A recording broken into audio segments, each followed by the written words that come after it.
안녕하세요. 공간사진가 이원석입니다. 공간사진가라고 하면 많은 분들이 건축이나 풍경 이런 것만 촬영하는 걸로 오해를 많이 하시더라고요.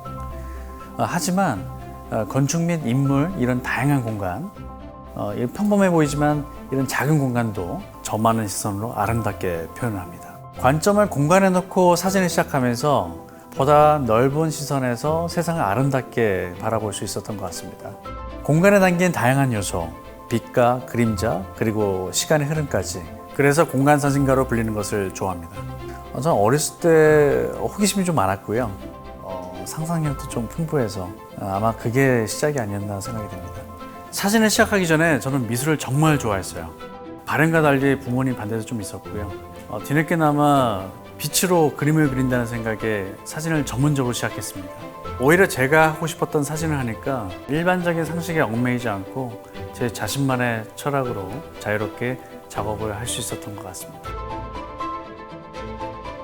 그 공간 사진이 작품으로 나오기 위해서는 새로운 도전만이 답은 아닌 것 같습니다. 가장 중요한 것은 그 공간 속에 담긴 저희 메시지와 스토리인 거죠. 사진 찍을 때 공간 안에 있는 인물들이 어떤 생각을 하고 있는지, 어떤 이야기가 담겨 있는지 그 많은 것들을 사진에 담으려고 노력합니다. 예전에 제철소를 제가 촬영한 적이 있었어요. 사람보다 더 큰 구조물이나 자재들이 많잖아요. 그래서 뷰파인더에 그런 것만 담기지 않을까 그런 걱정이 좀 많이 들었습니다. 그래서 현장 속에 있는 사람들과 소통하려고 저는 노력을 했고요. 그제서야 그 공간을 만들어내고 있는 그런 사람들의 삶의 풍경이 보이기 시작했습니다. 그렇기 때문에 셔터를 누르기 전에 많은 준비와 노력이 필요하다고 생각했습니다. 그래서 관련된 사람들을 만나서 인터뷰도 하고 그들의 삶의 철학을 용광로처럼 그 공간 속에 녹이는 작업을 하였습니다.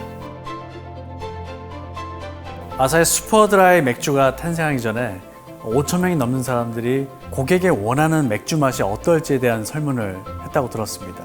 그때 당시에는 최초의 시도였다고 합니다. 그런 준비와 노력들로 인해서 목 넘김이 부드럽고 깔끔한 맛의 드라이 맥주가 탄생되지 않았을까 생각이 듭니다.